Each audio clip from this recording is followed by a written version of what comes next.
Current Goose Creek Councilman Greg Habib wants to be the next mayor of Goose Creek. In this special edition of Quintin's Close-Ups, I sit down with the councilman one-on-one. And be sure to download the free Quintin's Close-Ups app in your Apple or Google Play stores. Well, Greg, it is so good to meet you. Thank you so much for having me. I really do appreciate it. Anytime, man. So, you have been a councilman for the city of Goose Creek since 2015, I believe. 16, yeah, 2016, 2 years. 2 years. And now you are going to run for mayor of Goose Creek. I am. Tell me, what got you from being a councilman to now a mayoral candidate? Well, it's kind of a little longer story than just something short. You have to go back to why I became a councilman. And so late, for the first 20 whatever years of my time in Goose Creek as an adult, I've lived in Goose Creek since '82, except for being in college. But, as an adult, I was raising my kids. And I was involved in different things, different charity organizations, serving on boards and those kind of things. But as my kids grew up and I went off to college, I needed to find somewhere else to give back, and I'd always had that interest. And so I reached out to a friend who had served previously and said, tell me what this is all about. And I got involved that way and thought, well, I'm going to run. Okay. And I ran with an understanding that Goose Creek had outgrown, really, it's try to find the word I'm looking for. It had outgrown its direction. It had outgrown its leadership. It had outgrown how it was operating, its operation. I think maybe that's the word I'm looking for. Okay. It had outgrown how it had been operating. What I mean by that is the residential side of development in Goose Creek had so far outpaced the commercial development that we currently do still have a real imbalance between residential and commercial. All right? And so as I ran for city council, it was on working towards a balance of residential and commercial development, sure, and trying to bring that commercial development up. As you are probably aware, and your viewers are, I'm sure, aware, if all you do is add houses, then you have a real tax-based problem. All right? And so what we've tried to do in the last 2 years is create diverse revenue streams to the city so that every time we need to spend some money, we don't have to go raise taxes. Okay? So, and I say that because 3 out of the last 4 years, the city of Goose Creek has had to raise taxes. All right? And had to. I'm not saying somebody we shouldn't have or didn't. The city had to. Our expenses had outpaced our revenue, and we didn't have any choice. Now, I wasn't part of council for 2 of those, but our expenses had outpaced our revenue, and primarily because of our lack of economic development. That we had so many more houses than we did commercial investment. In the last 2 years, we've made significant progress. All right, we have hired the city's first economic development director. Right. So, the city's been around since 1961. Right. We're the 8th largest city in the state of South Carolina. Sure. We have 45,000 people that are all diverse, highly educated, high earning. And this is the first time we've had an economic development director. So we hired the city's first economic development director. We instituted, not the right word, we put forth an ordinance and had it passed. Right. I put forth an ordinance that we had passed for incentivizing redevelopment. Folks that are used to or familiar with Goose Creek understand that there are some areas that aren't as nice as others, and that could use some investment. And so we created an incentive zone through Red Bank Road, Highway 52, 176, that corridor right there, where we're trying to incentivize the redevelopment of that area. And so we passed an ordinance to that effect. We passed some other ordinances that I asked the city to look at relative to storage units. Right. Storage units are a great municipal partner. All right, they provide revenue. They don't ask for a lot of service. So they really are a great municipal partner. But then everybody goes, well, there's storage units just everywhere, and that can be sort of an issue. And so what I proposed and what City Council ended up passing was not limiting storage units, but limiting their use or redefining their conditional use in retail zones, in commercial zones. So if you want to build a storage unit in a commercial zone, Right. general commercial zone, then the first floor has to be reserved for retail. All right? You can still build a storage unit, but the first floor now has to be reserved for retail. So we've done a lot of things like that to help plan and help develop and help grow. And So I say all that to then answer your original no question worries. of Take time. why did I run for mayor now? And I'm running for mayor now because what I've realized in the last literally 3 weeks is that our current mayor is not on the same page as the rest of us. And we cannot afford to go back to how we've operated for the last 40 years. And when I say we can't afford, that's not a euphemism. We literally cannot afford it. If we don't change how we operate and we don't start investing in economic development, we're going to do nothing but raise taxes every year for the foreseeable future. 4 years ago in the mayoral campaign, Jerry Teacack, who was running for mayor at the time, pointed out that there was going to be 2 years of taxes increases coming. And he knew that because there wasn't enough money to pay the debt service on the new fire stations, and there wasn't enough money to put firemen in the new fire stations. And our mayor said, no, Jerry's wrong. My numbers don't say that. And he denied the obvious. Well, 5 months later, after our mayor was reelected, he asked City Council for tax increases for the next 2 years. So even with all the progress we've made, I've seen more evidence of entrenchment in the past, trying to hold on to what used to be, caring more about the past than the present and the future. And that's become more evident in the last several weeks. And I felt at this point in time I had no choice but to run, because our city needs leadership to carry us through, to get us to where we need to go financially, so that we aren't doing everything on the backs of homeowners in the city of Goose Creek. And you touched on this just a little bit, but from your press release on your website, it says this, quote, I'm running for mayor of Goose Creek to fill the void in leadership. And I mentioned this too, you obviously been on council since 2016. Tell me, what has that leadership been like? Well, it's in the last 20 years particularly, it's been void of a real understanding of what it means to manage growth. And it's been void of a real understanding of the economies of the municipality. All right? And again, I go back to what I said before. If all you do is add homes and you don't add commercial investment, then the only way you can pay for things is by property taxes on people's homes. Right.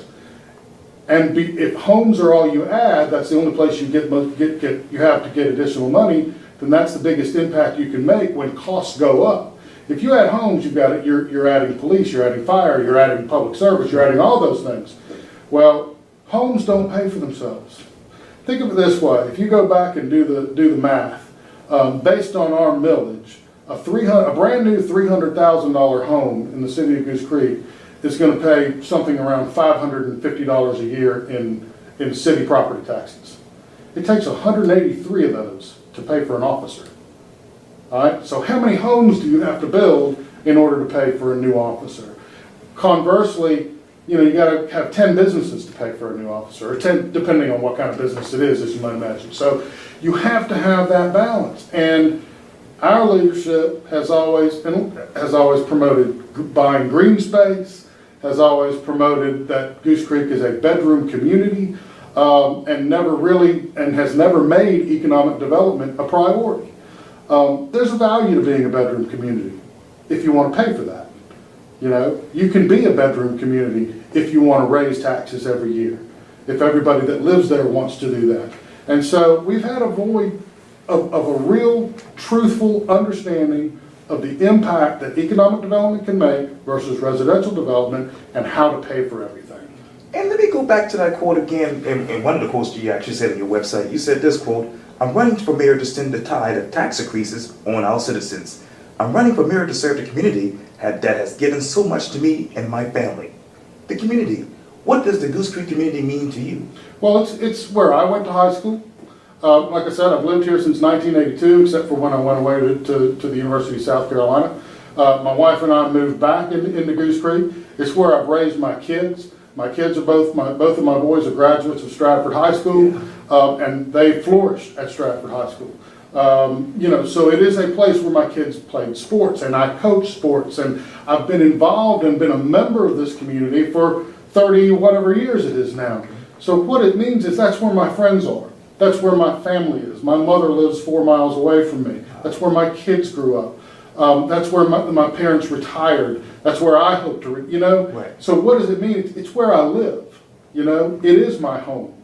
And it has, when I say given to me, I can't be happier with the way my kids were raised, and raised not only by my wife, who I give all the credit to, Okay. but as a member of our community. The other parents of their friends helped lift my kids up. And I'm very proud of my kids, and they're a result of living in Goose Creek. So that's what Goose Creek means. And you also said this too, quote, it's time. It's time to listen to the people of Goose Creek. So what have they been listening to? Well, there's really not. Our current leadership has really not been listening. When you talk about economic development, there are, in my opinion, this is, I'm no academic on economic development, but in my opinion, there are two roles of economic development. One is create diverse revenue streams to the city, right? Okay. So because you got to pay for everything, you don't want to put the cost of paying for everything on the homeowner, so you want to create diverse revenue streams to the city. That can come in any ways. We can put storage units on every corner of the city and meet that goal, all right? We don't want to do that, because the other part of economic development is to provide people in the city, to allow them to meet their own needs within the city. Economic development recognizes what people want and need, and we'll go out and work to provide those things within the city, whether it be shopping or restaurants or anything else. So we go out and listen to what they want and need and desire, and we should work towards that end. There are $30 million a year worth of leakage, is what the economic term is, that money that doesn't get spent in Goose Creek because you can't spend it there because there's nowhere to spend it. You put that on top of, and don't quote me on the number exactly, but somewhere around $600 million of leakage out of Berkeley County because you can't spend it there. So where everybody drives through Goose Creek to get to where they're going, Right. I think about it. When I go to work, I turn left off of Old Mount Holly Road and drive up 52 towards Monk's Corner. And when I make that left, there are literally 2 miles of cars lined up waiting to go through Goose Creek. Wow. So when you have everybody coming down Highway 52 and Highway 176 to get through Goose Creek, why wouldn't you want to take advantage of that and be able to have them stop in Goose Creek to spend their money? So we're losing the opportunity for that kind of spending within the city. People are spending their money. I'm spending my money, and if I can spend it in Goose Creek, it's a lot better for our community. And also, economic development, when I say, looks at the wants and needs of people, there's a term that I coined myself, unless anybody uses it, but I thought of it in my head. It's called the travel tax. If I can't buy it in Goose Creek, then I've got to spend my money and time driving to North Charleston or Somerville or Charleston or Mount Pleasant to be able to buy it. So it costs me more money to go to North Charleston or Somerville or Mount Pleasant to buy it than if I could get it in my town. So that's also part of economic development, to be able to keep that in the city. I want to ask you a couple more questions, but I got to scrap it. Because I want to ask this obvious question. How is the city of Goose Creek surviving? Well, listen, up until 2008, we had grown steadily. Right. And we had a TIF district, Right. tax increment fund, tax increment financing. You know better than Right. I do, but we had a TIF district, all right? Our former city administrator, Dennis Harmon, was, quite frankly, was genius in designing this TIF district. Okay. And what that TIF district did was gave the city of Goose Creek somewhere around $35 million that it otherwise would not have had. Okay. Okay? And so that paid for the new city municipal complex, which the city desperately needed. It paid for the new recreation center that the city desperately needed. It paid for Station 2 over in Crowfield, fire station that the city desperately needed.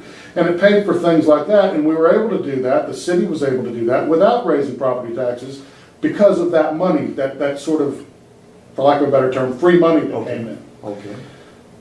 The downside of that TIF district is during that time when all that money was coming in, our leadership didn't pay attention to economic development because they didn't feel like they had to. Because we had this money, we were paying for these things, we weren't raising taxes, and so it made, when you have a mayor who doesn't really want business in your community, he wants it to be a bedroom community, that free money allowed him to not have to take economic development seriously, all right? And what's happened is, you say, how is it surviving? Well, now how it's surviving is we've raised taxes 3 out of the last 4 years. That's how it's surviving. We raised water rates two of the last 4 years in order to pay for water system improvements.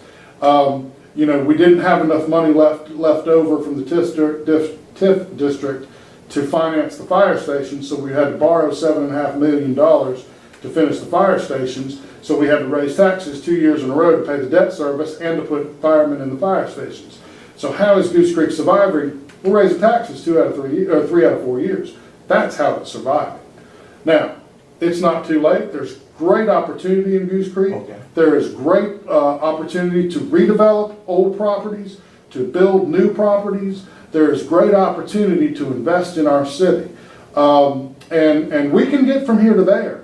It's not going to happen overnight, Okay. and it's going to take leadership. It's going to take a mayor that prioritizes economic development and planning.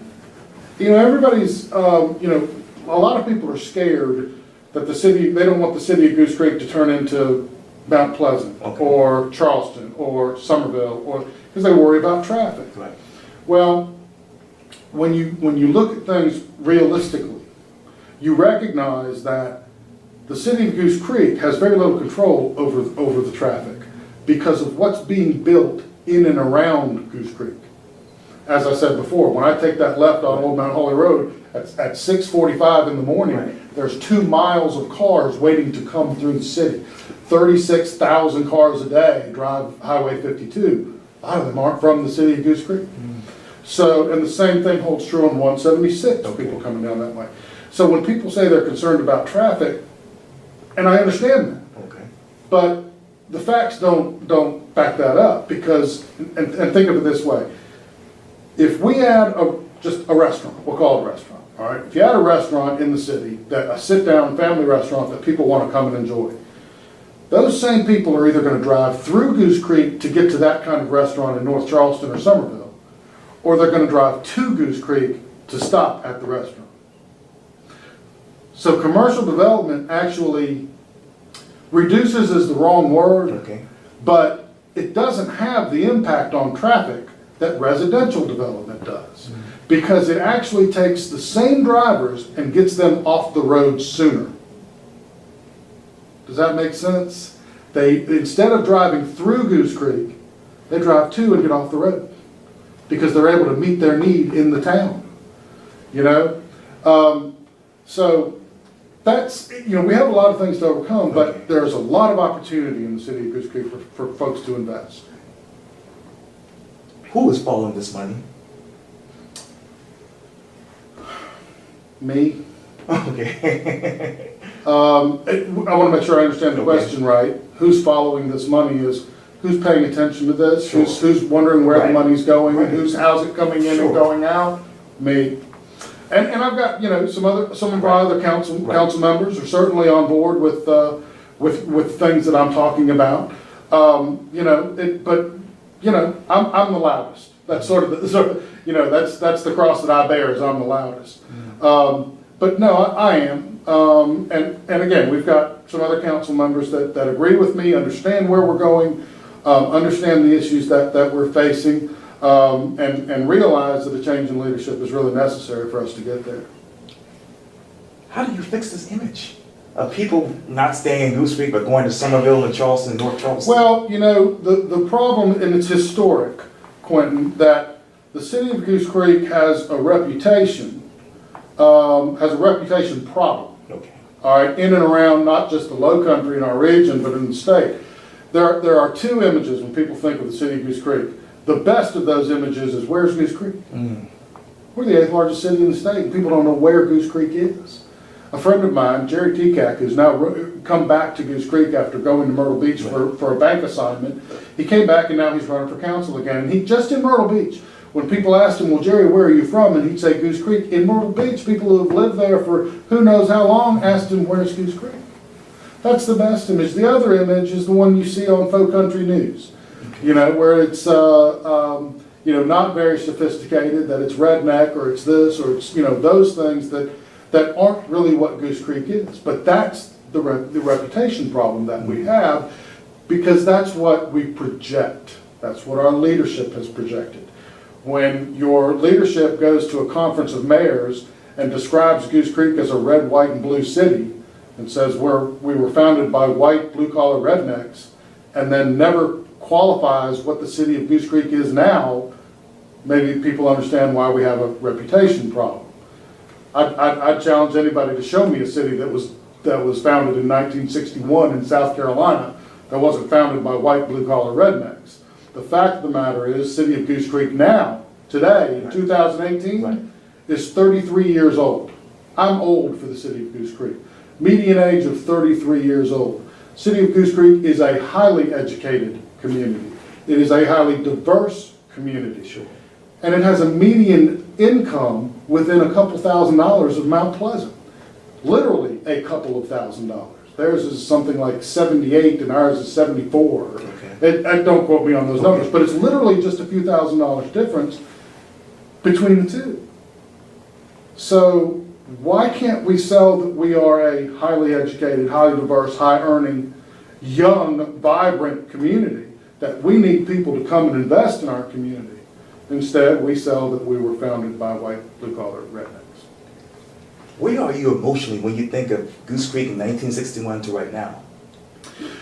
Well, I'm proud of what it is. I wasn't there in 1961. Right. So when I moved to Goose Creek in 1982, my father was in the Navy. Like a lot of people that moved to Goose Creek, their fathers were in the Navy or in the military of some sort. That's how most of that city came around, was the Navy.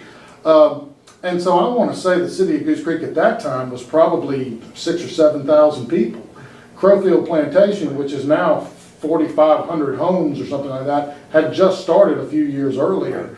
All of those neighborhoods up and down. So you're talking about 6,000 or 7,000 people. It's now 45,000 to 47,000 people, and the geography of the city, or the footprint of the city, has expanded, just gone on forever.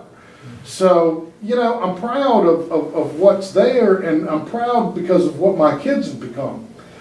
Because my kids were raised in Goose Creek, so I'm very proud of it. But I'm frustrated. I am frustrated by where we are, where I feel like we could be, and where we should be as a community. Mayor Greg Habib would do what on day one? Habib, excuse me. No, that's okay. It's interesting you ask about day one. Day one is getting people in, allowing our staff to take our direction. Okay. All right. The city council should set the direction and allow our staff to carry it out. All right.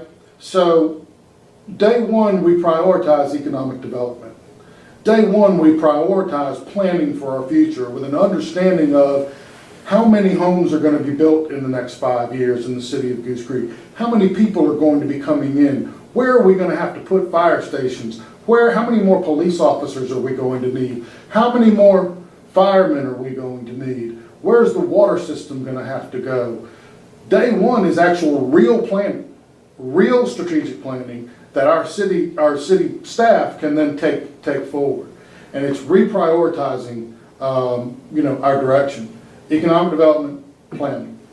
I got to ask you one question. It is really developing news right now. As you know, the South Carolina House of Representatives passed a bill in regards to not allowing local governments to pass a plastic bag ban. Where are you with this discussion about plastic bag bans? Well, the problem, it's, again, they make decisions, and then local governments have to, their law carries our law, okay? So why do you pass a plastic bag ban? Well, because the plastic industry doesn't want you to pass a plastic bag ban. And there are recycling opportunities for plastic bags. The problem is, and we don't have a significant recycling program in the city of Goose Creek, and that is a problem for a lot of our residents, and I understand that. The problem is recycling costs a fortune today. There isn't a market for recycling. For recycling plastics, for example, is more cost than it can be revenue. Recycling paper might be a break-even proposition, probably not even that for the municipalities. and recycling plastic would be a huge expense. So we don't really have a role in that. Okay. So I don't want to say I Right, feel right, one way or another, other than there's a reason why you say we don't want a plastic bag ban, and that's because the people who deal in plastic bags want to sell plastic bags. So, you know, there is an opportunity to recycle them. They are recyclable, Okay. but you know, we aren't equipped to deal with those kind of things in Goose Creek. Okay. Well, Councilman Greg Habib, thank you so much for your time. I really, really appreciate So this. thank you. I Anytime. genuinely appreciate your time. You're welcome anytime. All right.